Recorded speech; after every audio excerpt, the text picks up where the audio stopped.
Hello guys! Magandang hapon sa inyo lahat. This is your guest from Masagari Channel, a fated also matarder. So ngayong hapon na to, tignan natin sabihin sa inyo ng ating mga gabay. So this is a special gabay for the month of June 3 hanggang June 9 for the sign of Cancer. Cancer, welcome to my channel. Ano kayang messages, advices, at spirit guides ang ating masasaga for today's video? Kanina kayang energy o kagirapan sa buhay ng mga Cancerian ang ating makakagilap. So guys, this reading is a general reading lamang din at makaka-resonate. Kunin lamang po ang makaka-relate sa inyo. And comment down below kung kaninong energy ang ating nasaga. And guys, don't forget to like and subscribe my channel and hit notification bell for more videos update. Maraming salamat po sa mga walang sawang pagsuporta sa aking channel. Lalo-lalo na ang skip ng ads away pagpalain kayo ng Diyos at may kapalisik-siklig nag-uumapaw na biyayang manumbalik sa inyo. So let's see guys, what is the messages? Advice ng ating spirit for the sign of Cancer. So let's see and watch this. Angel Spirit Guide, please give me information paano kayong sabihin sa inyo ng ating mga baraha. For the sign of Cancer. So there's a Four of Swords, something rest. No, ipahinga mo yung katawan lupa mo. So, kailangan mo ng pahinga dito, guys, no? Makinig ka sa intuition na gut feeling mo, no? Dahil hindi kayo liligaw nito. And this is something the magician for manifestation. Na may mga bagay na unti-unti mo na mamamanifest, makukuha, matatamo, na mapangahawakan mo to. Na may mga bagay o pangarap ka maaaring may isa katuparan mo na. Let's see. And this is something, guys, with a Seven of Cups. There's a lot of opportunities coming in. Na maraming oportunidad na papasok dito sa buhay mo, sa sitwasyon mo. Now, there's a King of Wands. Lagi mo titignan yung magiging possibilities, outcome, no, yung kalalabasan or consequences. No, this is something, the Three of Swords, something pain. Now, some of you guys na nakakaramdam ka ng pain, no, or heartache. What is additional messages? Represent, guys, with a Page of Pentacles, invest wisely. Na pagdating sa mga bagay-bagay, kailangan mo maging mautak, maging wise. No, sa pagdidesisyon, pag-iisip ng bagay na alam mo makakatulong sa'yo. Additional messages with an Angel Spirit. So, referencing with the Five of Swords, nagkakaroon ng self-sabotage not because of your action and decisions, no? Kaya kailangan na pag-isip mo mabuti bawat eksena, na makikinig ka sa gut feeling mo, sa intuitions mo. What is additional messages with an Angel Spirit?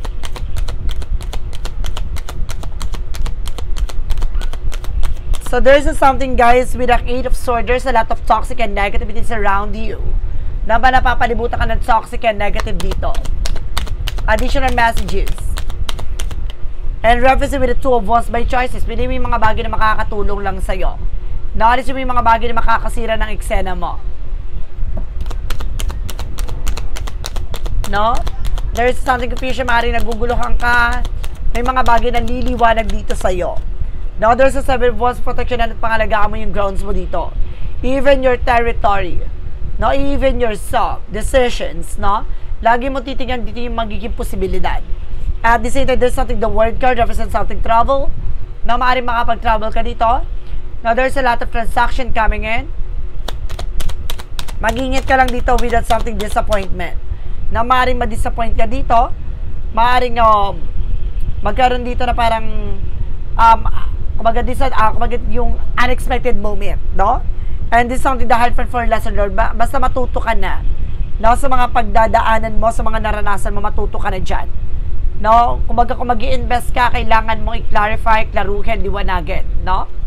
What is additional messages tayo with an Angel Spirit? With the Four of Swords, the Five of Swords, referencing with the Knight of Pentacles with the security, na magkaroon ka ng seguridad pagdating sa finances. No, pangalagaan, protectionan mo ang sarili mo. No, there's a Five of Wands, maraming kakompetensya, maraming kalaban dyan sa paligid mo, maging aware ka. Na mag-iingat ka, guys. And this is something, the Three of Wands, there's a waiting for ship. Kung naghihintay kayo ng resultant documents, there's a possible na dumating na. No? Makuha mo na. Piliin mo lang yung mga bagay na alam mo makakatulong sa'yo. And there's a Four of Wands by celebration. Na unti-unti ka rin dito makakaranas sa mga selebrasyon. No? Kumbaga sinasabi dito, Proteksyonan mo at pangalagaan mo yung grounds mo. Kung may mga plano at pangarap ka, magtatagumpay ka dyan. Huwag ka nagsishare ng information with other people. And there's a 5 of Cups, something disappointment. See, I told you. No, may mga advantage and disadvantage dito, kaya kailangan magiging aware ka, guys. Sa tignan mo. No, kaya kailangan bago ka pumasok sa isang eksena, kailangan sisiguraduhin mo muna, tatanungin mo. No? Ito ba legit? No, kung may mga papeles diyan, kailangan i-assure mo na totoo, tama 'yan. No, parang nasa-sense ko dito baka mas scam ka, maging aware ka lang. No? Sa mga papeles lakad. No, parang employer or something, agency, maging aware. And there's a severance of the sneakiness. See, I told you. No, kasi baka magbigay ka ng pera dito, tapos mamaya, asahin ka lang. No? So, let's see what is the outcome. Outcome is the lovers. Now, connected with your love life. Kumbaga, makikilala mo tong tao na to. Sa bagong papasukan mo, there's a Knight of Swords. Something anxiety, sleepless nights. No, nagkakaroon ka ng worries dito. No, maraming tumatakbo sa isip mo. May palipad na hangin ako na na-sense dito, guys, ha. No, maraming gumugulo sa utak mo dito. There's an Pentacles, mag-focus ka sa trabaho, negosyo, hanap buhay mo. No, there's something the Ace of Wands for a new project and new plans. So, dito papasok ang mga bagong proyekto, plano. Kaya kailangan maging aware ka. So, let's see. There's something, the Eight of something moving forward. Makaka-move on ka rin dyan. Na makakabangon ka rin dyan, makakaalis ka rin talaga. Pero kailangan mo lang magkaroon ng assurance, no? Siguraduhin ng maayos. And there's a star card, healing and recovery, no? Kumbaga, hihilom na may pag-asa na talaga makabangon ka dyan, na makaalis ka dyan. No? So, let's see what is additional messages tayo with an angel spirit. Pagdating sa finances and career, love life at kalusugan. Alamin na natin yan, guys. So, let's watch this. So, let's see what is additional messages tayo for finances and career. So, there's a page of cups. Listen to your intuition and listen to your gut feeling.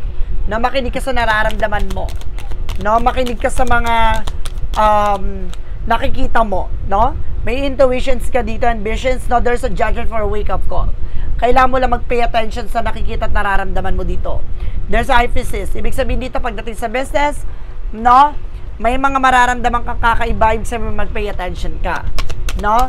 Ibig sabihin pangalagaan, proteksyonan mo kung may negosyo ka, na mag-ingat ka, na huwag ka basta-basta nagtitiwala, no? And there's an Ace of Cups, no? Kumbaga nag-uumapaw na passion. And of course, there's something a love offer na maaaring related about sa business, sa trabaho. Now, there's a Kingman, no? Baguhin mo na yung perspective mo. Baguhin mo na yung mga nakagawian mo, nakasanayan mo. No? There's something, guys, with the Knight of Cups, no? Mag-ingat ka sa mga offer, no?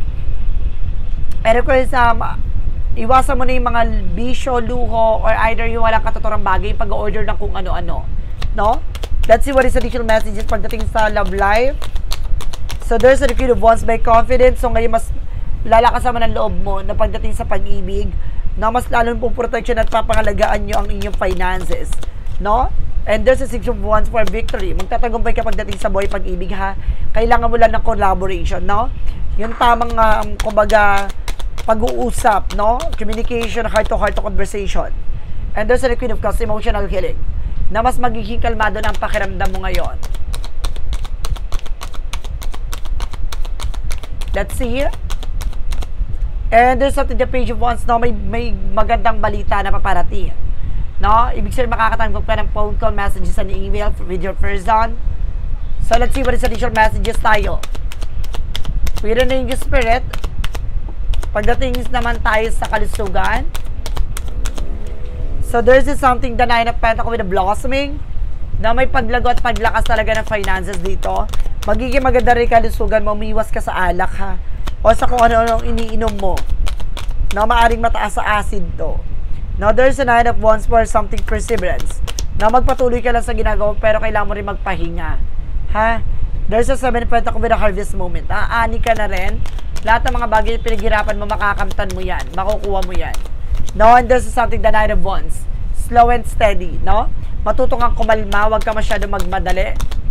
Na makakamtan mo rin yan. There's a temperance with a perfect timing. So, maaaring darating yung tamang panahon at pagkakataon dyan. Proteksyonan mo ang iyong sarili, na ang iyong kalusugan. No, makukuha mo yung mga bagay na matagal mo nang gustong makuha. No, kailangan mo lang maging mahinahon, huwag ka magmadali.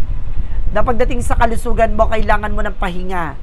No, umiwas ka sa mga bagay na nakakasama sa kalusugan, especially ng alak at yung kape, no? More on acid kasi nasa-sense ko dito. So let's see what is the additional messages with the magical fairy messages represent what.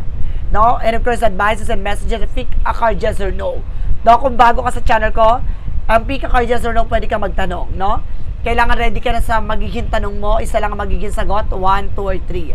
No, kung ano yung magiging mapipili mong sagot dyan, comment down below kung anong number na pili mo. So let's see and watch this. Okay, let's see what is the magical fairy messages to represent what.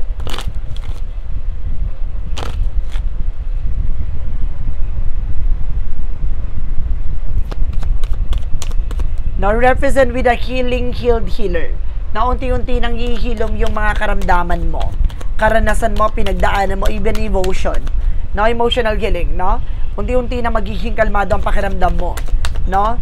Maaayos yung mental health mo dito. There's something practice. No, kailangan mo i-enhance your ability and polish your skills. No, mas lalo mong aralin, no, na maging kalmado. No, huwag ka masyadong magmadali at huwag ka masyadong agresibo.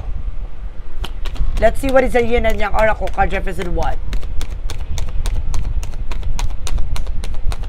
For yin and yang oracle card represent guys with a close off. No, ibig sabihin dito guys, na protection at pangalagaan mo yung sarili mo. No, alisin, ano ko sinasabi na kailangan mo kumawala sa comfort zone mo. No, the touch, no, sa mga taong, kumbaga nanlalamig ka na, sa mga taong parang wala ka ng tiwala, o lumayo ka na dyan. No, wag ka nang lumapit-lapit dyan dahil hindi magiging maganda yung outcome ng sitwasyon mo, no, ng buhay mo. See, there's a comfort zone, no, I told you. 'Di ba? Kailangan mong kumawala diyan, no, sa kinakatakutan mo. No, sa pinangangambahan mo. No, kailangan mong kumaga palakasin, no, ang iyong confidence. No, nakaya mo lahat ng bagay, pero kailangan mo muna maging mahinahon. Maging kalmado, pag-isipan yung bawat desisyon. And this is something resilient na kailangan may pagtsatsaga. No? Kailangan magpatuloy ka sa ginagawa mo. There's a root. No? Lahat ng bagay nito ay nagsisimula sa ugat. No? Kung gusto mo mamunga at gusto mong tumibay yan, kailangan mo mag-umpisa kung saan ba talaga makakatulong, no, para sa pag-unlad ng iyong buhay, ng iyong negosyo. And there's a prince na maaring mas bata pa yung person mo dito kaysa sa'yo, or maaring mas bata ka sa person mo. So, let's see what is Romance saying for Mystic Love Oracle deck. So, there's a cheating. No, nagkaroon talaga ng cheating dito. But definitely, guys, na magkakaroon ng apology. No, there's a cheating, guys. And there's an apology. Hihingi ito ng tawad sa'yo. No, at the same time, there's something a love. No, love affections. Na maaring talagang mahal ka nito person na to. Nga lang, maaring nalapit sa tukso, ganon. What is an angel's number represent what? And there's a 1551 with a hold your vision. See, I told you, no, panghawakan mo yung mga bagay na nakikita mo, mas lalawak na to.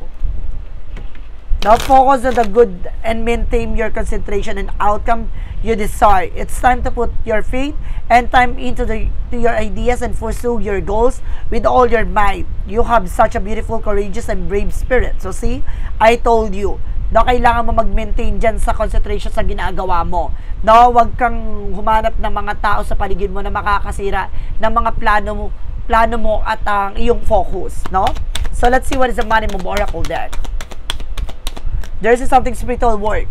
No, you're a light worker. Ay either, kumbaga meron dito magbubukas sa spirituality na matutuklasan mo, malalaman mo na ang kahalagahan, no, ng pananampalataya. So, let's see what is the part of the light represent what? What is the part of the light represent what? And there's an inner voice, no? Makinig ka sa gut feeling mo. See, I told you, no? Lahat ng bagay na nangyari sa'yo, there's an hold your vision, spiritual work, inner voice. So, see, it's more on healing and recovery. It's more on spiritual development, spiritual awakening, nor spiritual analyzations, no? I have confronted of my inner fear and discovering the power of my inner voice. Guided by intuition, I walk confidently on the path of the light, trusting that each step brings me closer to the clarity and peace. So, see, mas lalo liwanag to makikinig ka sa gabay mo. No, hindi ka ililigaw nito. What lies beneath with the hidden future? Ano yung mga bagay na nakatago sa hinahanap mo? And this is something na keeping a promise. No, may mga pinangako dito na hanggang ngayon pinangahawakan mo pa. No? So let's see what is the shadow work represent what.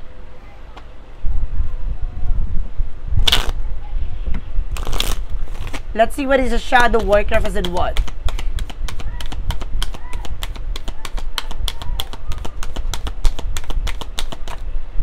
And this is something you have courage, no? Fear, vulnerability, and growth. Stop hiding, show up, and let yourself be seen. Hayaan mo yung sarili mo makakita. Lakasan mo yung loob mo, maging matapang ka. No, alisin mo yung kaduwagan mo. No, alisin mo yung pangamba mo. No, there's a clarifying for a love situation. No? Some of you guys, no, tumatalas na yung intuition pero natatakot ka. No? I don't know kung natatakot ka sa mga creatures or something na hindi mo naman madalas nakikita. No? So, this is something clarifying for a love situation represented between the lines, no? Sa pamamagitan ng dalawang eksena, uncovered the truth carefully and write your own ending. So, ikaw yung magsusulat na ng sarili mong pakina, sarili mong kalalabasan, matuto kang mag-ingat sa lahat na nangyayari. Let's see what's the clarifying for a life situation. For clarifying for a life situation, represent what?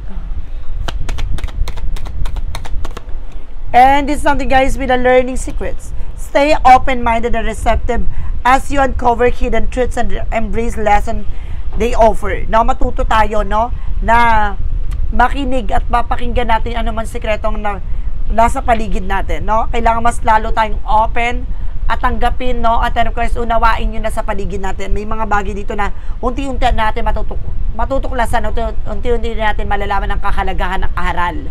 No, marami kang bagay na malalaman dyan. So, let's see what is additional messages tayo pagdating naman tayo with a yes or no. Pick a card. So, let's see and watch this. Okay, let's start with the number 1. Now, there's a yes or no. Kung sino yung nakapili na number 1, ito na yan.